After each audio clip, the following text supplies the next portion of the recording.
Hello, I'm Professor Val Edward Jones and I'm going to talk about malodorous wounds from a microbiological perspective. Within microbiology, we have become very adept at identifying many microorganisms based on their smell, and I'd like to give you today some insight into malodorous wounds and how, based on their smell, we can look at treatment and potentially identification of the future.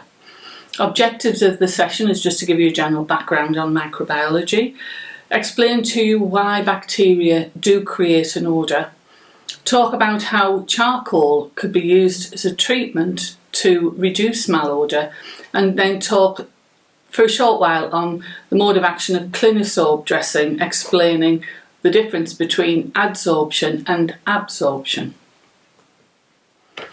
So microbiology of wounds is very well known. It's been described an awful lot in various presentations. And we know that most wounds are colonised from the beginning with a range of microorganisms. However, when a wound becomes colonised with a pathogen, i.e. that's a microorganism capable of causing infection, for up to 5–10% of wounds can become infected. And you can get an odour released from these infected wounds. Common pathogenic organisms which you'll be familiar with are Staphylococcus aureus, Pseudomonas aeruginosa, and certainly in chronic wounds we see a lot of anaerobic organisms. In acute wounds we tend to find a single pathogen causes infection, and this often resolves with antibiotics. However, in chronic wounds we know that up to 80% of them have a biofilm on the surface of the wounds. And what is a biofilm, you may ask me? Well, a biofilm is a mixture of microorganisms firmly attached to the surface of a wound and covered in an extracellular matrix. We see these a lot in non-healing static wounds and also in fungating wounds. Odorous bacteria, there are several of them. These are smelly bugs. We have an awful lot of horrible smells released from anaerobic bacteria. These are organisms that grow without the presence of oxygen, but we can also get smells released from aerobic bacteria. Of the anaerobic bacteria you may well have come across, we have Bacteroides, Clostridium, Prevotella and Porphyromonas, which is certainly found in the mouth, and we have Fusobacterium nucleatum. Of the aerobic bacteria you'll be very familiar with things like Proteus, Klebsiella, Pseudomonas and Staphylococcus aureus. These all produce characteristic odours, and as a microbiologist I would say that Staph aureus tends to smell very cheesy, and whereas I think Pseudomonas aeruginosa smells fishy. So we can all become microbiologists tomorrow just based on the smell. So how do microorganisms produce the odour? Well, they produce these volatile chemical molecules during their growth cycle, and utilising things like proteins, lipids and carbohydrates, which are all present in a wound. So when a wound is colonised with microorganisms and there's only low numbers of them, there's obviously only low numbers of volatile fatty acids or volatile compounds, so we can't smell them. However, when the bioburden becomes very high and the wound is heavily colonised, often with mixed organisms in chronic wounds, we start to get a characteristic odour being produced. They're usually mixtures of aerobes and anaerobes in a chronic wound, and we can actually identify these very accurately if we require. But if you know the name of 15 or 16 organisms, I don't know whether that will actually help you in the treatment. You still tend to do the typical treatment for chronic wounds, which is debridement, cleaning and application of a topical, just to reduce numbers. And in reducing numbers, what you're doing is reducing the smells as well as the numbers of bugs. What we have done though is the nose and the ability to smell these odours, we have started to look at using them to identify directly from wounds. So in 5 or 6 years time we may have a biosensor or something that we could be able to detect which organisms are present at the point of care. So odours in chronic wounds, most of these are produced by anaerobic bacteria. And if you think about it, where's the biggest area in the body where we have anaerobic bacteria? That is in the gut.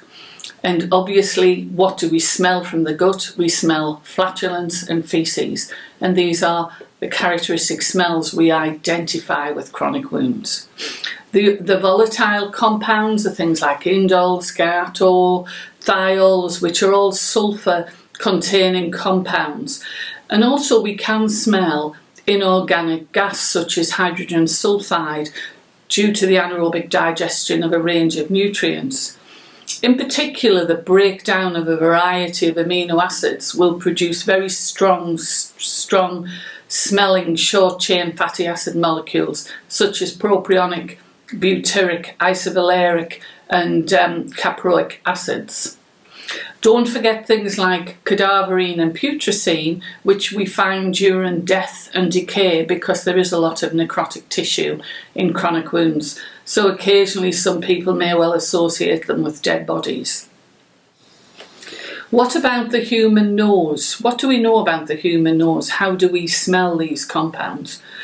Well, we know there's over 5 million receptors in the human nose. And when we all put these together, these all link up to the olfactory nerve. And we can smell a volatile compound in parts per billion. And something like hydrogen sulfide is 0.0005 parts per million. The olfactory nerve goes to the brain, and what's very, very interesting about odours is that for one individual, an odour may be very pleasant, yet for another individual it can be extremely unpleasant.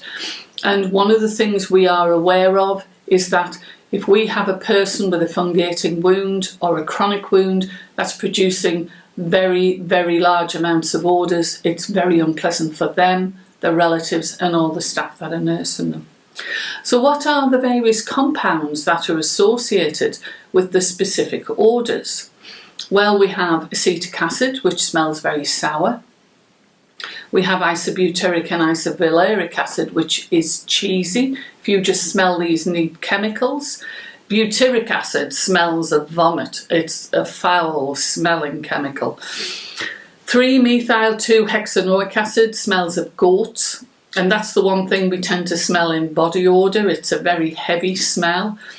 Dimethyl sulfide or methanol smells of rotten cabbage. And again, we can smell that in things like sweaty feet or body odour. And hydrogen sulfide smells of rotten eggs. Let's just look at 3 very common problems in individuals, and these are all associated with hygiene. And it's all about good hygiene techniques which reduce odour. So halitosis, which is bad breath. What we find in bad breath, we find volatile sulfur compounds such as hydrogen sulfide, which gives a smell of rotten eggs in these people who have bad breath. And what we find is that you get plaque, which is biofilm, growing on the teeth, growing in between the teeth, and this needs to be reduced in numbers to reduce the volatiles that are being released. What we also find is that you find certainly in people with halitosis, they often have biofilms growing in the crypts of the tongue. So, you know, if you are suffering from this yourself, you need a very good dental hygienist to give you good oral care, and always brush your tongue when you brush your teeth. Body odour is a problem, and obviously we bathe frequently to reduce smell. It isn't bad for us, but obviously nobody really wants to sleep with someone that's smelly or be a friend of somebody that's smelly because it's antisocial. The smells that are given off are goat-like in smell, and they increase the less you bathe. And what you're doing when you're bathing is you often use a soap, which is a detergent, which helps to burst the bacterial cells, and we reduce bile burden, hence reducing odours. Foot odour, again, I'm very guilty of this myself, and I'm one for using leather shoes, open sandals. I'm always washing my feet, but if you do get someone that doesn't look after the feet, they get this horrible foot cheesy odour. It's because your feet are moist and the bacteria grow up, produce a lot of propionic acid, from the propionibacterium growing on the skin. Again, it's not a problem, it's just a hygiene issue, it's an odour issue. So what products would we use in wound care to manage odour? Well, the most common one that is used is charcoal, or activated carbon, activated charcoal, which absorbs odour. And I am going to talk about that in a moment and how it works. We can use an antimicrobial dressing such as silver and iodine to reduce the bioburden, hence reducing odour and reducing the volatiles produced by them. Metronidazole can be used in very nasty fungating wounds where there's an awful lot of anaerobes to help reduce numbers. And honey is a very good agent to use because it not only reduces bioburden, but it also can absorb odours. And obviously, if you try these and you still have problems with odours, you can use essential oils, which have a very, very strong fragrance and will mask the odours. So let's talk about activated charcoal and what it is. Activated charcoal is produced from carbon-containing materials such as wood, and different woods produce different qualities and grades of charcoal. You heat the carbon material in very high temperatures to create charcoal. And then you oxidise it, and during the process of oxidisation we then say that the charcoal is activated. When you look at activated charcoal under a microscope, there are numerous pores and holes, and it's like an array. And we see there's a surface area between 300 and 2,000 grams per metre squared, and this allows liquids and gases to penetrate in through the activated charcoal. This sponge-like property allows activated charcoal to soak up a variety of chemicals, so you tend to find that activated charcoal is used in filtration products such as water filters. But the interesting thing about activated charcoal is that once the fluids, etc., and the gases are absorbed into it, it is retained due to a chemical process called adsorption. And I'm just going to differentiate between that going forward. The thing that determines the effectiveness of activated charcoal is the pore size and the distribution within the activated charcoal, also the carbon it's made from initially. And we find that larger organic molecules are absorbed better than smaller ones, so volatile gases, etc., absorbed very, very easily. If we look at CliniSorb dressing, which is CliniMed, who are our sponsors this evening, they provide this dressing. You'll see it's a 5-layer dressing with the 2 outer layers have a polyamide membrane which prevents sticking to the surface.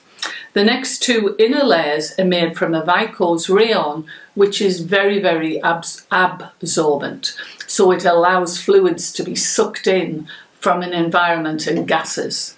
And in the centre we have activated carbon or activated charcoal, which is the adsorbent, and that will adsorb and retain odours. So just to clarify, absorption is a process where a gas or liquid is taken up or pulled into another liquid or solid, and it's like a fluid going into a sponge. But as you know, you can very easily get rid of that out of a sponge as well. Adsorption, on the other hand, is a process in which atoms or ions or molecules from a substance, which can be a gas or a liquid, are actually adhere to the surface of the adsorbent compound.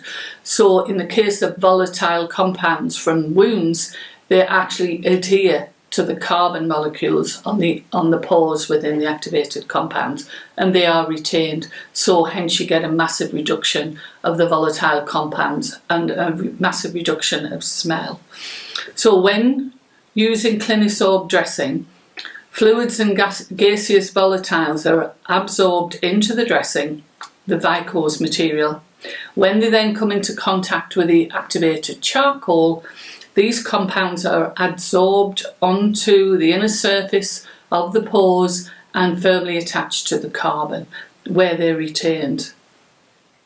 And if you want to know a little more about activated carbon, or also about malodor, please refer to these references. Certainly I had an article published in 2018 in Wounds UK, which is on malodor and malodorous wounds. So thank you very, very much for listening. Thank you, Val, for that really interesting presentation and setting the scene for the microbiology associated to malodor. It was very interesting and enjoyable. Thank you. My name is Sylvie Hampton, and I'm an independent tissue viability nurse. I enjoy very much my job as a tissue viability nurse, and I've been looking at CliniSorb from the clinician's perspective as part of that. Although my discussion today is about the clinician's perspective, I believe that my perspective must actually be seen from the patient's point of view, and hopefully that's what I've done. If I don't see how the wound affects the patient's quality of life, how can I treat them successfully? And it's really important to see it both from the clinician's point of view, who has difficulty sometimes with knowing what to do, and from the patient who's actually suffering terrible problems with their wounds. So malodor can have serious consequences. The psychological problems such as depression and lack of self-esteem, the detrimental effect on body image and quality of life. And everybody has a problem with body image, even somebody who's older in life and is having to wear dreadful bandages because of the oozing that goes on in their legs. And prevention of intimacy with partners. I've had young mothers who have had pressure ulcers whose partners have had to change their dressing. And the smell, the odor, is the one thing that they really fear. There's anxiety about whether others can smell the odour when you're on the bus or in the train. And there's also nurses experience feelings of nausea as well. We're not free of not having a problem with the odour. The wounds may never disappear, but you can still improve patients' quality of life. And we're going to look at how that can be done. The clinician's myth, as far as activated charcoal goes, is that dressings containing activated charcoal are used to absorb odour from wounds. And that was actually found on the internet. But that isn't what activated charcoal is about. Yes, it has that side effect, but it also deals with removing bacteria from the wound. And it's extremely good at that. Soldiers' uniforms are made from activated charcoal because it has the ability to reduce bacteria in bacterial warfare. So in my experience, nurses tend to view it that way and often use charcoal dressings as a secondary dressing. This is a myth and should never happen. Activated charcoal dressings are a primary dressing, not a secondary. Certainly, the patient's problem is rarely the wound itself. If it doesn't interfere with their quality of life, then they don't have a problem. And their quality of life goes around whether there's pain or whether there's excessive fluid loss or whether there is odour within the wound. If you remove those three things, then they will not have a problem with the wound. You can almost forget the wound once the dressing is on it. But those three things interfere greatly with the quality of life, and odour is also quite way up on that list. So a wound such as this with dead tissue will have enzymes in it called putrescin and cadaverin, which will actually break that tissue down. That's what their job is. And they produce fatty acids, and those fatty acids have a terrible odour. And at the same time, you have bacteria in there, anaerobes, who hate oxygen. And they produce terrible problems with odour as well. And they can also produce toxins which go around the body. So we need to get rid of that dead tissue, but it's what we do while we're removing that dead tissue that's important, because the person does not want that malodour to affect their life. Imagine having a wound such as this. How does this interfere with the quality of life? This is full of bacteria. You've got a redness around the wound, which is from the the bacteria producing these enzymes which actually burn the tissue. And it's actually got a biofilm in it, and there will be an odor. So this person would find it very difficult to travel on a bus or a train or to go and see friends because of the odor. Again, you have one here which has got a terrible odor. You know it has just by looking at it. And applying activated carbon to the wound would help. So imagine having a wound like this, which is infected. You can see from the redness, which is not a straight demarcation line. It's like fingers growing out. You've got in the slough, you've got this grey slough that you know is not natural. And you have black areas as well. And you don't get black areas and you don't get slough this colour in a general wound. So we know that this is infected and it will have a terrible odour. So patient 1, this poor lady has pyoderma gangrenosum. It's an autoimmune disease that affects all the little tiny blood vessels and stops blood from coming to the surface.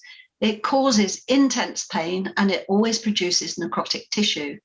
And the odour from such a wound can be extremely powerful. Let's see what happened to this lady. Well, you have, first of all, in number 1 picture, you can see that's the start of the pyoderma. And then in number 2, you can see it's now beginning to heal. So we have activated charcoal that we actually used on the wound. And you have here, you've got the picture on the 6th of May, and you can see it's a lovely, clean, healing wound. And the epithelial tissue shows you how big that wound used to be and is now small. So she's done very well under activated charcoal. And you can see what it was and what it is on the 2nd of the 7th. And she's now fully healed. So patient 2 is an elderly lady with Raynaud's disease. And that means that the blood supply to the wound is not enough to heal the wound. All chronic wounds have bacteria, which causes an odour, all of them, to a greater or lesser degree. And the more the bacteria that's in the wound, the greater the odour.